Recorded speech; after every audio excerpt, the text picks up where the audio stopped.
دلوقتي جمعنا مع مناظرة جديدة من مناظرات برلمان الثورة، ومعانا النهاردة 2 من المرشحين في إحدى الدوائر الساخنة التي تشهد صراعا على مقعد الفئات بدائرة الدقي وامبابة والمهندسين.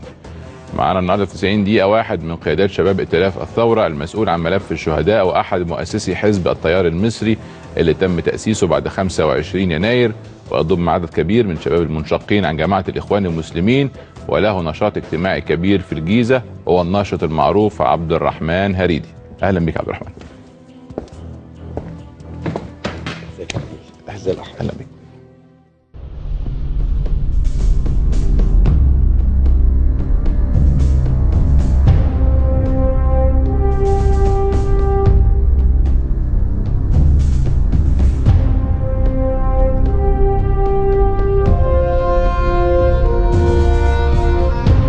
عبد الرحمن هريدي من مواليد عام 1977، يعمل في إحدى شركات الاستثمار السياحي، وانشغل بالسياسة في سن مبكرة، حيث كان عضوا في جماعة الإخوان المسلمين، كما كان إماما لعدد من مساجد الجمعية الشرعية.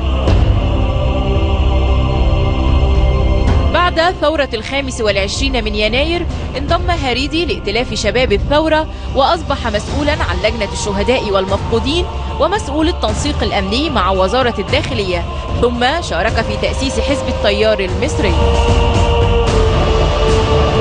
يخوض هريدي انتخابات مجلس الشعب باسم ائتلاف شباب الثورة وحزب التيار المصري على مقعد الفئات الفردي بدائرة إمبابة والدقي والعجوزة.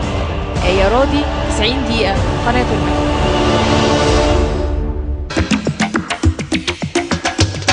معانا أيضا الطرف الثاني في هذه المناظرة، شاب من أقوى المرشحين المنافسين على هذه الدائرة وأحد الوجوه البارزة في أول انتخابات بعد الثورة. هو لديه رصيد عائلي كبير وخبرة بالوراثة في العمل السياسي، وهو في 30 من عمره، ويريد إثبات أن مصر لكل المصريين. خريج كلية الحقوق وأحد أعضاء الجمعية الوطنية للتغيير. معانا المحامي الشاب أحمد مرتضى منصور. أهلا بك أحمد.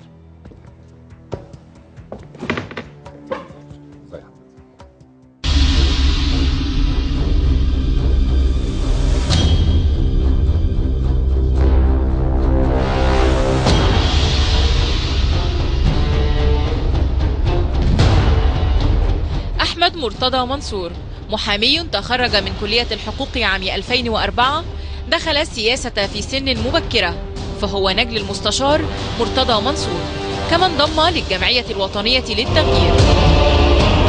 بعد ثورة 25 من يناير تعرض منصور لاتهامات تتعلق بمواقفه من النظام السابق واشتراكه مع والده في موقعة الجمل، لكنه نفى تلك الاتهامات جملة وتفصيلا.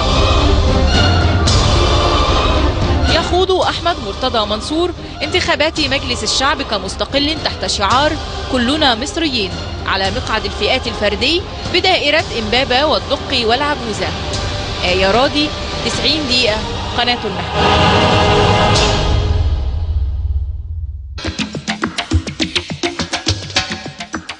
مرة تانية اسمحوا لي في البداية أقول لكم المناظرة بتتم إزاي. سوف يستعرض كل طرف في دقيقتين برنامجه ولماذا قرر خوض الانتخابات. هناك 6 أسئلة لكل طرف، مدة الإجابة على كل سؤال دقيقتين. بعد كل 3 أسئلة في فرصة للتعقيب، ومدة التعقيب دقيقتين. سؤال أخير من حق كل طرف أن يوجهه سؤالا للطرف الآخر حول قضية عامة وليست خاصة، والإجابة في دقيقتين. في نهاية المناظرة هناك دقيقتين لكل طرف يخاطب فيها المصريين والناخبين. ملحوظة أخيرة، من حق كل طرف طلب نقطة نظام أثناء حديث الطرف الآخر إذا خرج عن الموضوع أو تناول أمور شخصية. ونبدأ المناظرة. تحبوا حد فيكم يبدأ ولا نعمل قرعة عشان نختار؟ اتفضل عبد الرحمن. اتفضل. نعمل قرعة. اتفضل. تختار إيه؟ ملك أنا كمان. أنا بدأت. ملك كتاب. خلاص خليه هو الملك وأنا الكتاب. أوكي. ملك. الملك دايما يبتدي. تبدأ تكلم جمهورك في دقيقتين، تقول لماذا قررت خوض انتخابات البرلمانية عن هذه الدائرة. اتفضل. الحقيقة أحب أبدأ كلامي إن أنا بحيي الشعب المصري على إصراره في استكمال مكتسبات الثورة المصرية، الثورة العظيمة اللي أثبتت نجاحها على مستوى العالم، واللي أنتجت الربيع العربي في العالم حوالين مننا. حتى وول ستريت كانوا بيهتفوا بيقولوا احنا مش أقل من المصريين حبا للوطن. تحية كمان لشهداء الثورة المصرية اللي أنتمي لأكبر عيلة فيهم بصفتي مسؤول ملف الشهداء على مستوى مصر، بما فيهم ال7 شهداء للجنود المصريين على الحدود المصرية في شهر رمضان. أحب أقول لهم إن ابنكم بيخوض التجربة الانتخابية لأول مرة بكل ثقة، كل دعم. إعادة مكتسبات الثورة للشارع المصري، أمان، حرية، عدالة اجتماعية، علشان نبني مصر ونشوف مصر الجديدة بخير. إن شاء الله هنكون قدها وهنبني البلد مع بعض، لأن لازم يتفتح مسار للشعب المصري إنه يتحرك ويشتغل في الشارع المصري. البرنامج السياسي بتاعنا اللي بنترشح من أجله علشان نفتح مسار للشعب المصري، مسار ديمقراطي، أمان فيما يخص الأمن تحديدا، حرية فيما يخص تعزيز الحريات في المجتمع المصري، عدالة اجتماعية، وهنسمع ده مع بعض إن شاء الله. أشكرك أستاذ أحمد. اتفضل كلمتين لناخبيك، لماذا قررت خوض انتخابات البرلمانية عن هذه الدائرة؟ تمام. هو حضرتك طبعا ابتديت البرومو اللي معمول عليا ان انا متهم في موقعة الجمل، فحضرتك اللي ابتديت موضوع شخصي هنتكلم فيه لسه دلوقتي. هنتكلم طبعا فيه انا باكد ان انا ما عملتش موقعة الجمل دي عبث. هنتكلم فيه دلوقتي. بس انا هعتبر ان ده ما جاش في البرومو اكني ما سمعتوش، وهبقى اتكلم فيه مع عمرو بيه يطلب مني. اتفضل. انا برنامجي باختصار ان كفايه مزايدات، كفايه انهيار للدوله المصريه. ثوره 25 يناير انا اول من شارك فيها. انا عضو الجمعيه الوطنيه للتغيير مع الدكتور محمد البرادعي، مؤيد ليه في التغيير وليس في رئاسه الجمهوريه. اتشرف بان انا من الناس اللي نزلوا الميدان، والثوره ما ابتدتش في الميدان، الثوره كانت في كل مصر، كنا 20,000 واحد. هنعدي مرحله الثوره الحقيقيه مش في الميدان، الثوره الحقيقيه في قلوبنا وفي عقلنا، وفي ان القوانين تتغير ويحصل مكتسبات الثوره الحقيقيه، ان احنا ننفذ ثورتنا. لسه لغايه دلوقتي الثوره ما اتنفذتش. مكتسبات الثوره الحقيقيه لما الاقي بقينا قاعدين في دوله قانون. اول حاجه في برنامجي الانتخابي هو ان كلنا مصريين، سواء قبطي او مسلم، سلفي او اخوان، ليبرالي او وسطي، كلنا مصريين. انا نازل الانتخابات عشان اقول كلمه واحده بس، مش عشان انجح. ان شاء الله هنجح، لكن نجاحي الاهم ان انا الناس تحترمني، واقول ان كلنا مصريين. يجب ان نحترم بعضنا البعض، يجب ان نستمع لبعض. مصر محتاجه كل الطوائف اللي انا قلت لحضراتكم عليها دي. اول برنامجي كلنا مصريين. تاني حاجه في برنامجي ان انا اعاهد الله ان اتعامل بضمير مع وان اتقي الله في الناس اللي هينتخبوني، لان دي اول مره الناس هي اللي هتنتخب. كان زمان ما بتطلبوش من حد حاجه لان الحكومه هي اللي كانت بتجيبه.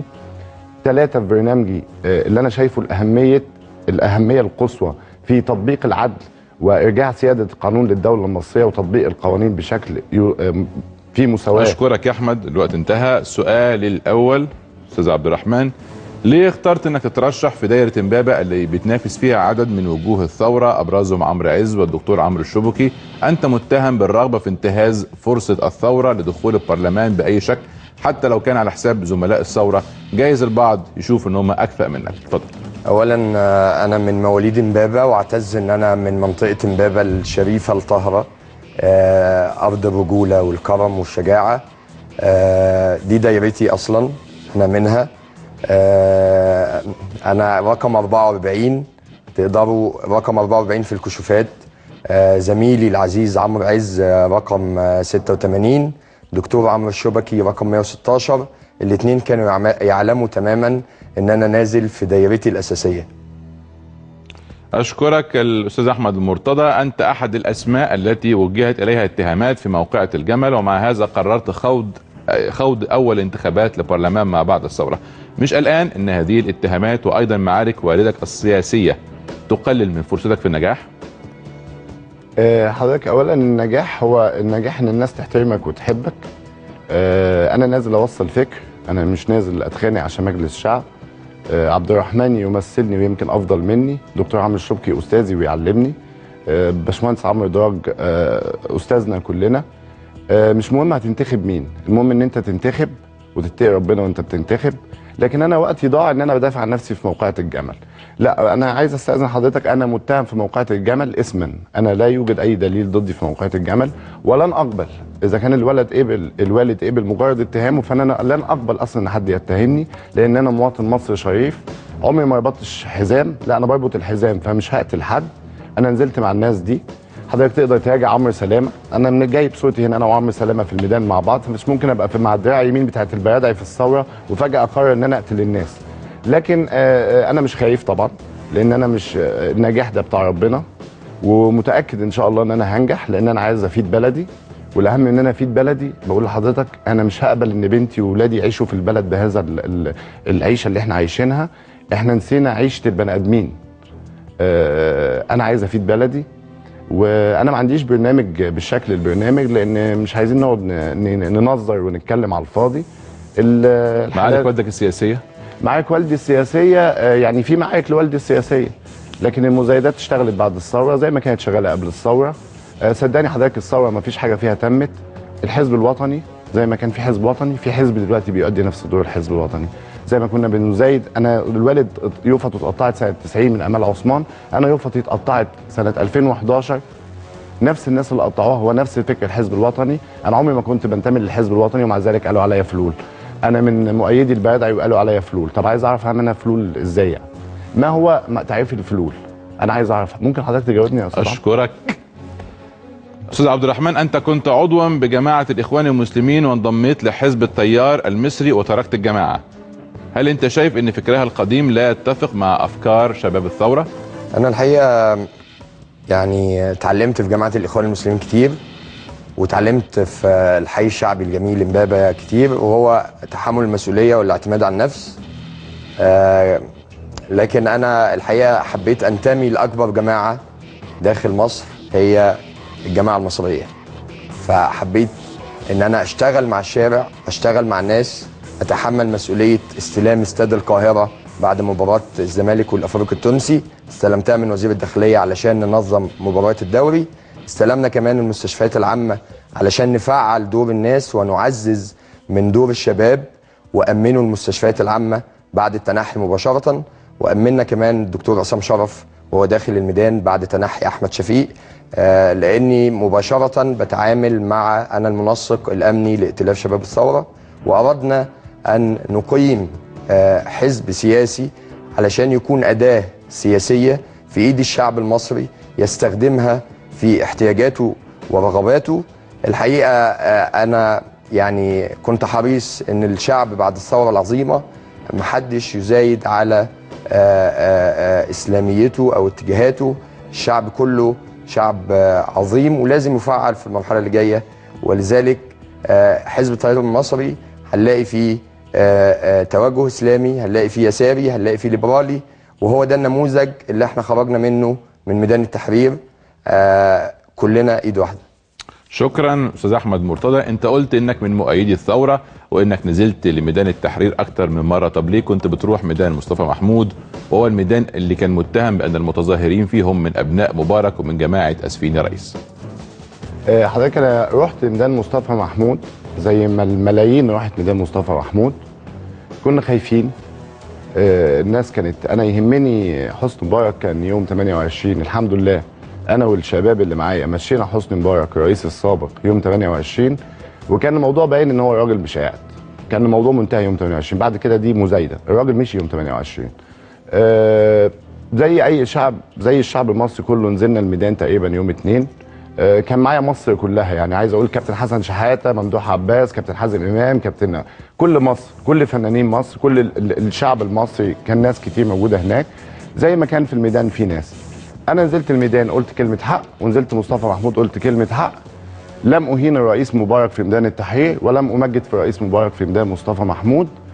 وانا اقول لحضرتك على حاجه، وده دوري كعضو مجلس الشعب، انا بقول امانه قدام الناس، انا هقول اللي انا عايزه في المكان اللي انا عايزه في الوقت اللي انا عايزه زي ما والدي رباني.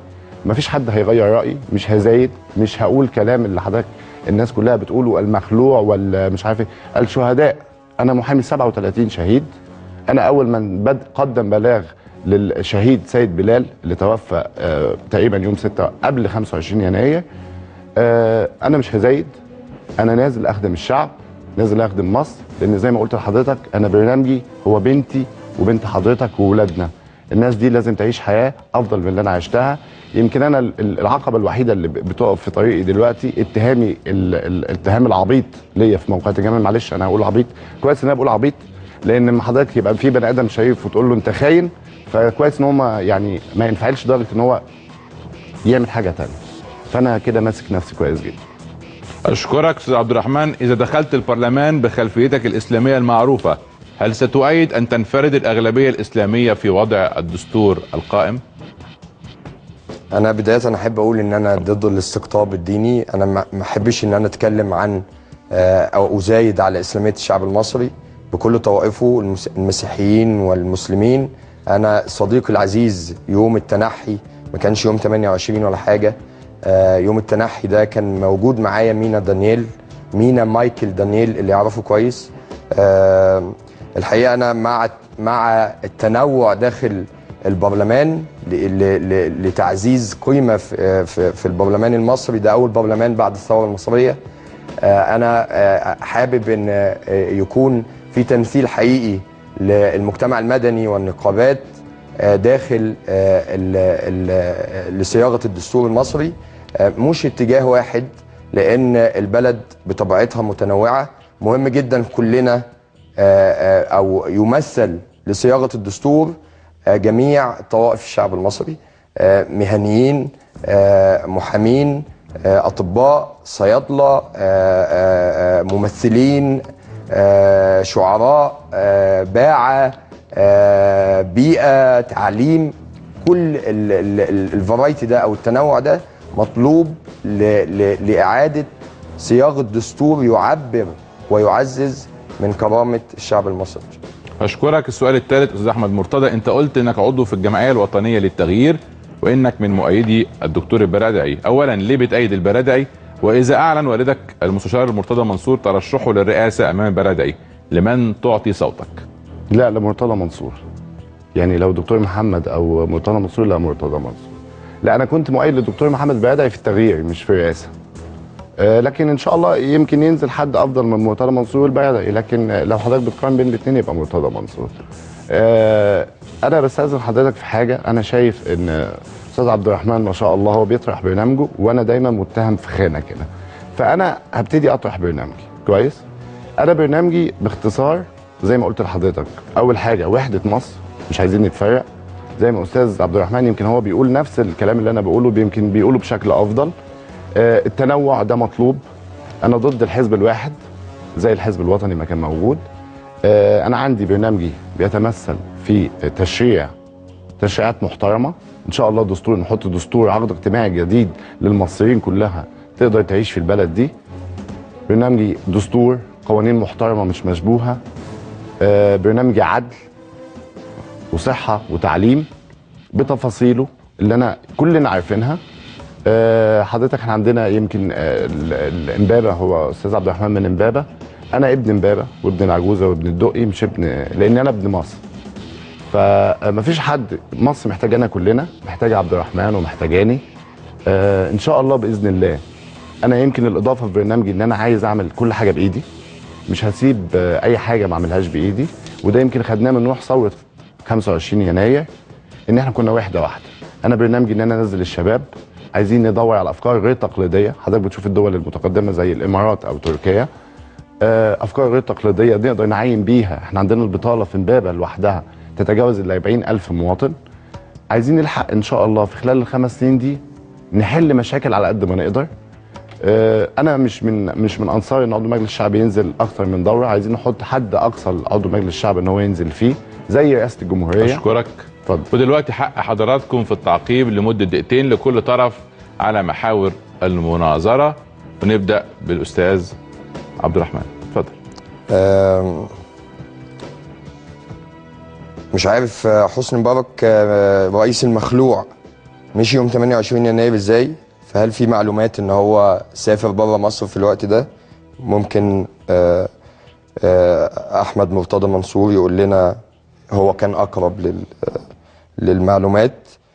الحقيقه انا حريص جدا ما سفهش من اراء الناس. الاتهام من النيابه ما يتقالش عليه عبيط، فرجل يعزز من قمه القانون.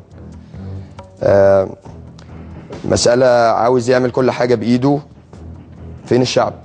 احنا كده بنرجع لفكره الحزب الواحد. احنا عايزين نشتغل مع بعض، عايزين نفتح مسارات جديده للشعب المصري. ده هو ده الفكر اللي محتاجين، ان الشعب ده يتحول من مساحه الاعتماد في نظريه الاداره على الوان مان شو. حضرتك هتعمل لنا ايه؟ لا، احنا عايزين نغير لغه الخطاب. هنعمل مع بعض ايه؟ هو ده النجاح. وانا اتمنى يعني اشوف مين اللي مشي يوم 28 وليه الاتهام عبيط. شكرا استاذ احمد. تعقيب في دقيقتين على الجزء الاول من المناظره قبل ان ناخد الجزء الثاني. يعني انا ارد على عبد الرحمن ولا اوجه؟ لا، كما تريد. هو قال ده تعقيبه على الحوار. لا، عبد الرحمن انا ما بعقبش على كلامه، لان هو كلامه راجل مصري، مواطن مصري، بيقول وجهه نظره في ازاي مصر تتغير للافضل ان شاء الله، وانا مش مختلف معاه كتير. بالنسبه للنقطه الاخيره تقريبا هو فهمني غلط. انا بقول ان انا اشتغل بايدي عشان اكون قدوه للشباب اللي زيي، ما يخافوش وينزلوا يشتغلوا معايا. لا، انا معاك فعلا، احنا عايزين نغير الفكر ده، ويمكن ده برنامجي هبقى اديه لحضرتك تشوفه. واتشرف ببرنامج حضرتك مع اني قريته على النت. هنتكلم فيه دلوقتي.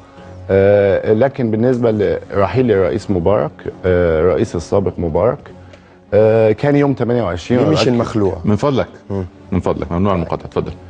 ليه مش المخلوع؟ لانه هو عايز يسميه مخلوع، عايز يسميه مخلوع، يعني دي حريه خلينا نقول من فضلكم يعني نقطه نظام من فضلكم. حاضر. اتفضل. يعني هسميه لو حضرتك عايزني اقول المخلوع اسميه، بس ده مش الاسم الصحيح. يعني هو لك تعقيب على الكلام اللي قاله استاذ عبد الرحمن فيما يخص الجزء انا الاول. يوم 28 الساعه 5 مشي حسني مبارك ومشي النظام كله، وباكد المعلومه دي، وحضرتك تقدر تسال كل اللي كانوا موجودين في الميدان، مع ان كان عددنا قليل جدا. يمكن انا ما اتشرفتش بناس كتير من اللي بيقولوا اللي كانوا في الميدان. انا مشيت من الميدان بدري عشان برضو ما في تعقيب على كلامه الاخر. لا، حاجه ثانيه، معلش، دي نقطه مهمه جدا بالنسبه لموقعه الجمل دي. بالتاكيد انا في برنامجي حاطط، انا عايز اعرف المتسبب الحقيقي في موقعه الجمل. المخابرات العامه والنيابه العامه عندهم الناس اللي عملوا موقعه الجمل يقدروا يقدموهم للمحاكمه. تعقيبي الوحيد هو اتهام سفيه، لان انا شريف ولن اقبل مجرد اتهامي. عبيط ولا سفيه؟ من فضلك، من فضلكم، والنيابه العامه لم تتهمني. اتفضل. خلاص. وانا بطلب من النيابه العامه اللي هي اللي تقوم تدافع عن الحق، لان لا يوجد دليل واحد في القضيه ضدي، حتى الشهود ما عدا واحد بس كان قريب عبد الرحمن بركه عضو مجلس الشعب الحزب الوطني. انا معايا لو ينفع اوري لحضرتك، ما كانش اصلا موجود في القاهره، وبيقول ان انا كنت واقف اصلا ما بعملش حاجه. لكن ساتجاوز على نقطه. اشكرك. المده انتهت. السؤال الرابع. استاذ عبد الرحمن، انت عضو حزب التيار المصري متهم بان برنامجه بيشبه برنامج حزب العدل وحزب الوسط. يعني ايه التيار المصري وايه اللي بيميزه عن العدل والوسط؟ الحقيقه بيشرفني ان حزب التيار المصري هو حزب قائم على تعزيز دور المصريين. كويس. هو في اتجاه اسلامي يساري ليبرالي وسطي، باس ايديولوجي، هو عابر للايديولوجيات. احنا مش هنقعد ننظر مع الناس ونتكلم في ايديولوجيات.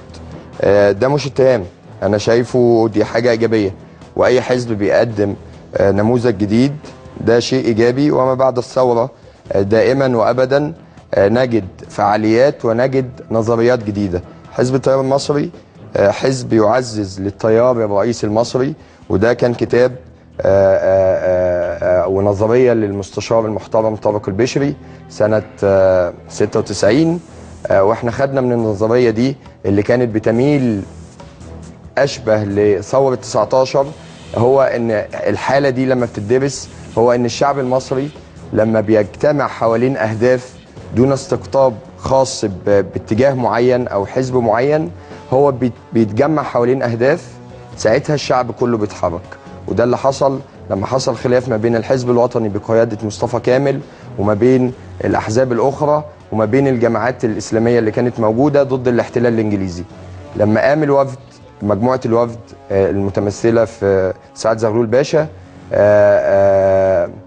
حط أهداف وإطار عام، ساعتها شفنا الفلاح خرج من مكانه، وشفنا الفلاحين في المنيا قاموا وقطعوا طريق القطار، واضرابات في المصانع، وكانت ثورة عظيمة تشبه ثورة ميدان التحرير، هو التفاف الشعب حوالين الأهداف. فاحنا مركزين في حزب التيار المصري على الأهداف اللي تنقل مصر بعمقها الأفريقي وبعدها القومي لمرحلة جديدة.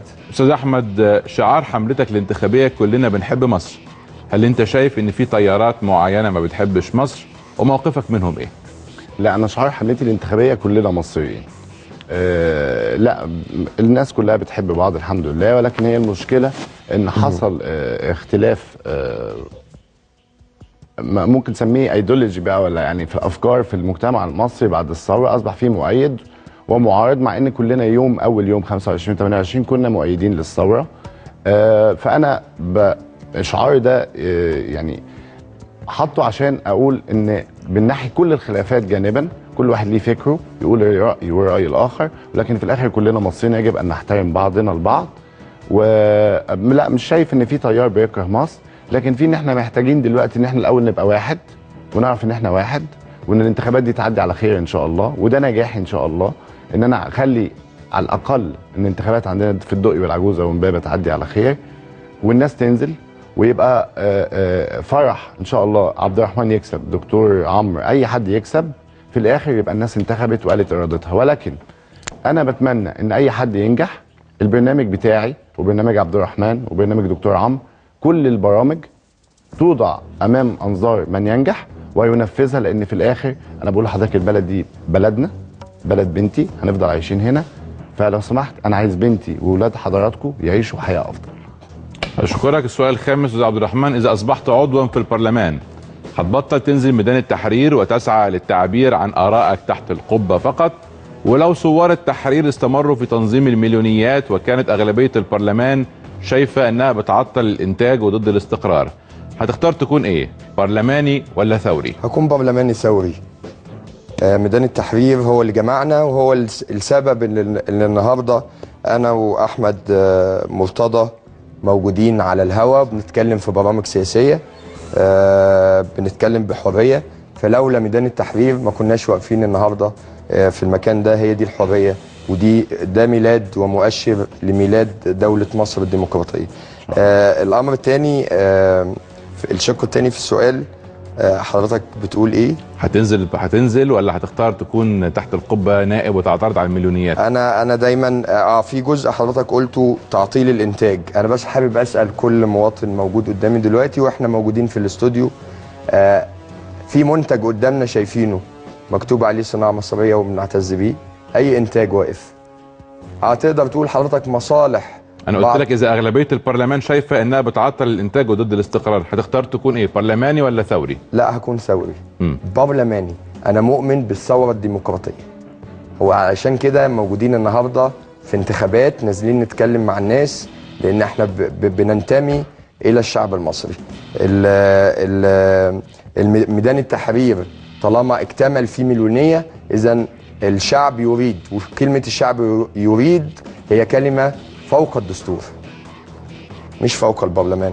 إذا أراد الشعب أنه يشيل البرلمان، محدش كان يتخيل أبدا أن برلمان 2010 يتفض، محدش كان يتخيل أبدا أن أحمد عز وفتحي سرور وصفوة الشريف وحسني مبارك نفسه وحبيب العدلي يكونوا مرميين في السجون، وجمال مبارك وغيره وكل أنصارهم اللي كانوا موجودين في موقعة الجمل أو في ميدان مصطفى محمود. محدش كان يتخيل ان الناس دي تتحاكم او تترمي في السجون. شكرا استاذ احمد مرتضى. انت قلت في برنامجك انك عاوز دستور يضمن المساواة والعدل لكل المصريين. ايه موقع الاقباط في هذا الدستور، ورأيك ايه في موقف السلفيين منهم؟ اولا انا بوجه احترامي الكامل للسلفيين، هم اكثر التيارات الاسلامية احتراما عندي، والاخوان طبعا ليهم احترامهم، لكن السلفيين انا مش ضدهم، بالعكس هم موقفهم واضح وناس صريحة جدا. البلد دي بتاعت السلفيين وبتاعت الأقباط. موقفي الواضح في الدستور ان الأقباط ليهم مكان في البلد دي، لان دي بلدهم مش هنمشيهم، والمسلمين والسلفيين ليهم في البلد دي، لان البلد دي بتاعتنا احنا الاثنين. حضرتك عارف فكرة احنا لو ناويين نعيش عيشة محترمة مع بعض لازم نحب بعض. الفكرة ما بتبقاش بدستور ولا بقانون، الفكرة بتبقى ضمير ورغبه في ان البلد دي تمشي، الشرعيه، معلش انا عايز ارد على السؤال اللي حضرتك سالته له. الشرعيه مش شرعيه ميدان، الشرعيه شرعيه انتخاب. الشعب يريد في الصندوق. لا يوجد مليونيات اخرى ولن يسمح بمليونيات اخرى، لان مش لن يسمح بالعنف، ولكن المليونيات مش هتطلع تاني مليونيات، لان هتلاقي عبد الرحمن بيتكلم في مجلس الشعب بيقول اللي هم عايزينه، هيلاقوا احمد مرتضى، هيلاقوا الاخوان المسلمين، هيلاقوا كل ان شاء الله اللي نجحوا بيتكلموا باسمهم. فالشعب مش محتاج ان هو يطلع، الشعب كان بيطلع لان كان في ناس مزورين جوه مجلس الشعب. فانا بطمن عبد الرحمن ان شاء الله اما هو ينجح واللي زيه ينجحوا واللي زي ان شاء الله، هيبقى في صوت محترم عنده ضمير يتكلم باسم الناس، فالناس مش هتنزل تاني مليونير. شكرا استاذ عبد الرحمن. هل توافق على وضع متميز للمؤسسه العسكريه في الدستور وان تكون ميزانيه الجيش خارج رقابه ومحاسبه البرلمان؟ مفيش مؤسسه في الدوله فوق الدوله، مفيش مؤسسه في الدوله فوق الشعب. الشعب هو رقم واحد. الحقيقه انا اتمنى ان اشوف في مصر في خلال ال10 سنين الجايين دوله بتتحول من دوله رئاسيه بس الى دوله رئاسه مختلطه، رئيس منتخب، رئيس وزراء منتخب، فوقيهم الشعب المصري. لما الاثنين دول بيختلفوا بيرجعوا لمجلس الشعب. لما مجلس الشعب ما يعرفش ياخد القرار بيستفتي الشعب. كده بنخلي الشعب رقم واحد. لما بنتحول اكتر سياسيا بعديه ب15 و20 سنه كمان، نقدر ساعتها نقول ان مصر تعدل من ماده معينه هي تحديد اطار الدوله، من تحول دوله رئاسيه مختلطه الى دوله برلمانيه تشكل الحكومه فيها مجموعه الاحزاب، سواء كانت ائتلافيه ساعتها او احزاب واخده اغلبيه. انا شايف ان ده المسار الطبيعي للتحول الديمقراطي، لكن ان يكون في مؤسسه داخل الدوله ليها السلطان. الفلوس بتاعه الجيش دي فلوس الشعب، افراد الجيش هم ابناء الشعب. ما ينفعش ابدا نخبي جزء عن الشعب المصري لان دي امواله. ما ينفعش اتعامل في صفقات سلاح او ما شابه ذلك وانا ما اعرفش انا السلاح ده بشتريه من مين. لازم الشعب يكون عارف. في ممثليه في اللجنه المنتخبه داخل البرلمان ما بين رئيس الجمهوريه ورئيس الوزراء. اما الادعاء اللي بيقول ان احنا معلوماتنا هتبقى على العلن، البنتاجون الامريكي معلوماته على العلن. عايزين نتحول ونغير من ثقافتنا شويه، بلاش نفضل نخبي ونفضل نعلي في قيمه خادمين للدوله.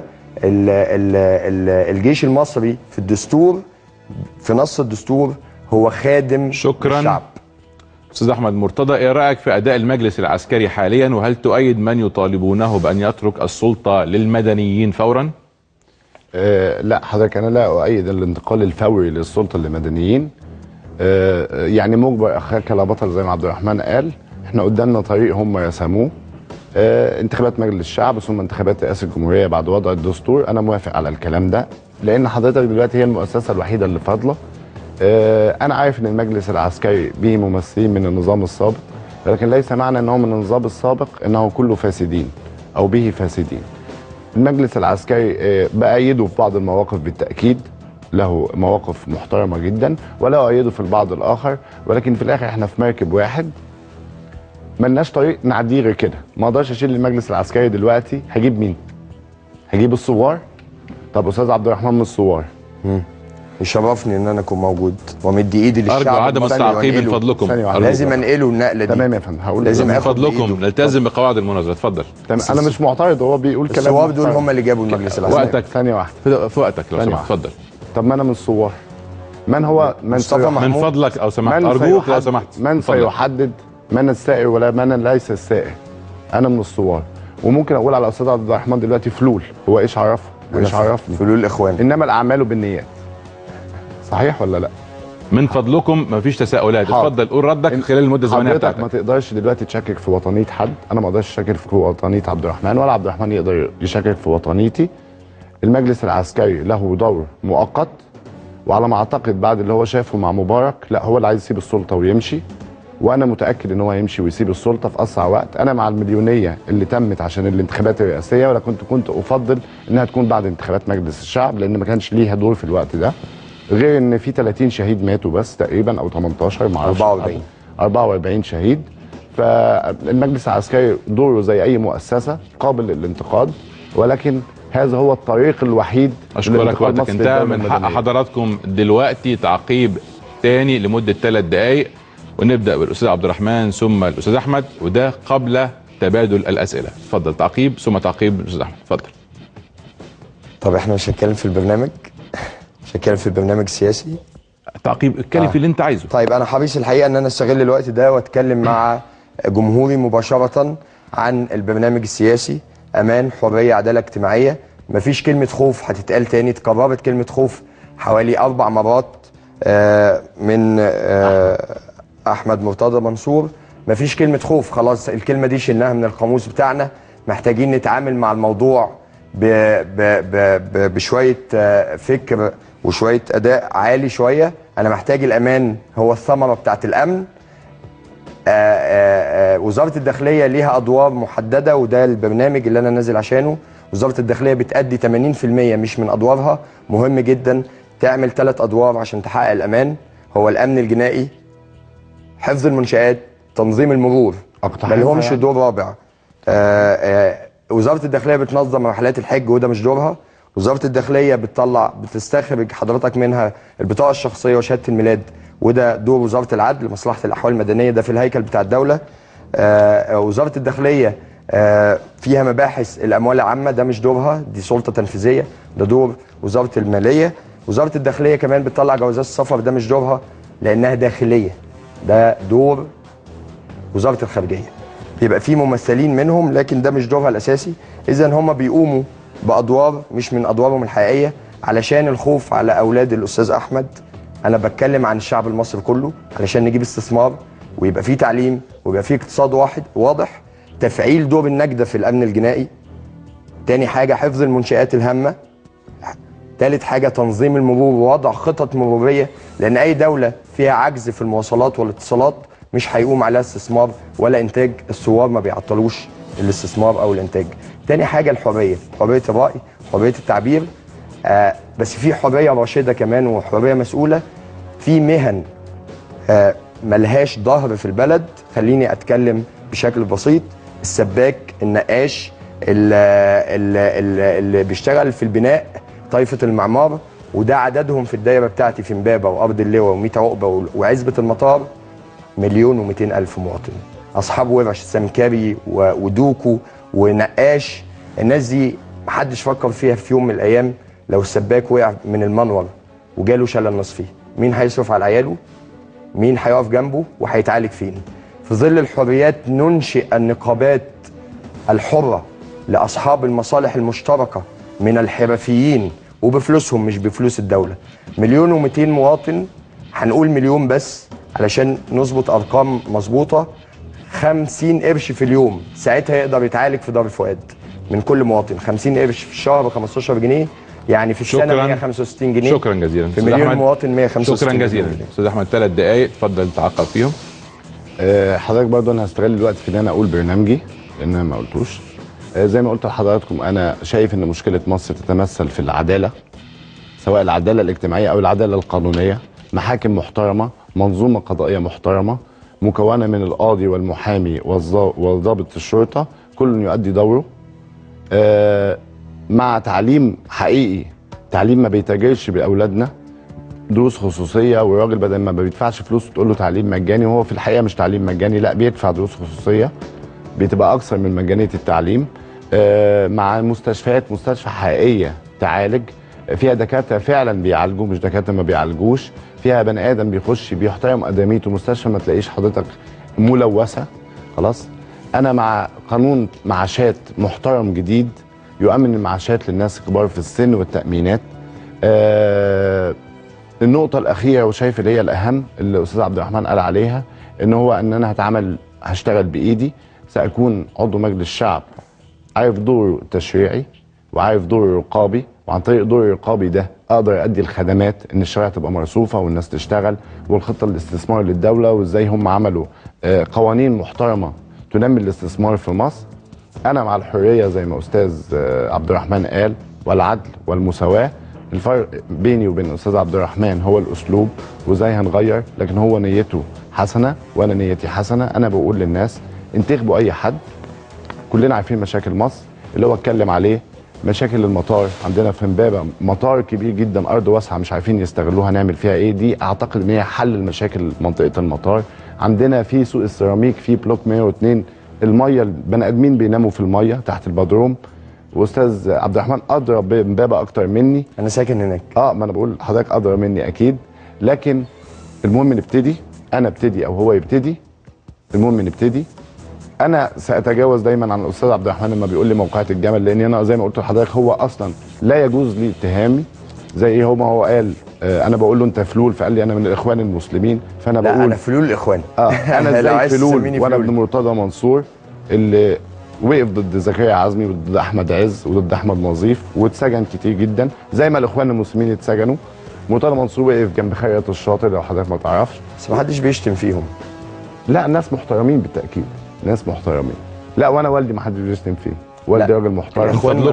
من فضلكم اتفضل. يعني بص حضرتك، هو المشكله اصل انا ما يفرقش معايا مجلس الشعب قوي، انا لازم اخدم الناس خلاص. وكفايه مزايدات، لان مصر دي بتاعتي وبتاعتك. انا مصر ابويا اتحبس، انت تقريبا ما شفتش السجن. انا اتحبست، انا رحت شفت المزرعه ده من وانا عيل صغير كده لحد ما كبرت. حضرتك يمكن اتحبست يومين ثلاثه، وربنا ما يحبسك تاني ان شاء الله. احنا في دوله حريه وعداله. شكرا. والان وقت تبادل الاسئله. استاذ عبد الرحمن يوجه سؤال للاستاذ احمد وبالعكس، وقت الاجابه بعد اذن حضراتكم دقيقتين. اتفضل استاذ عبد الرحمن. الرصيد السياسي عند احمد مرتضى منصور ايه؟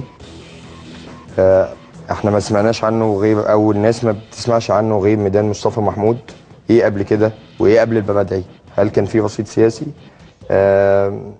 انا عايز اسال سؤال تاني. ناس كتير بتسال القضيه المشهوره الخاصه بموقعة الجمل برضو دي وصلت لحد فين دلوقتي؟ خاصه ان في ناس بتقول ان في اتهام من النيابه بالضبط والاحضار. شكرا. اتفضل استاذ احمد. يعني برضه حضرتك حطيتني في حته الجمل دي وانا مش هاممني. بقول لحضرتك انا هحبس اللي اتهمني بموقعة الجمل، اوعده لن اتركه. من اتهمني بموقعة الجمل النيابه هتتحبس؟ من اتهمني بموقعة الجمل ساحبسه ولن اتركه، لاني انا اشرف منه. هو ممكن يكون غلط في حياته، انا الحمد لله ما غلطتش، واحنا جبنا ورق. هو طلع راجل مزور يعني. ان شاء الله انا عشان ما فيش مجال، استاذ عمرو خانقني كده دقيقتين وانا ابن مرتضى منصور عارف عندي كلام كتير يعني. ابويا الحمد لله بتشرف بيه لانه كان راجل، وحضرتك كنت لسه قاعد صغير كده. انا مش عيل.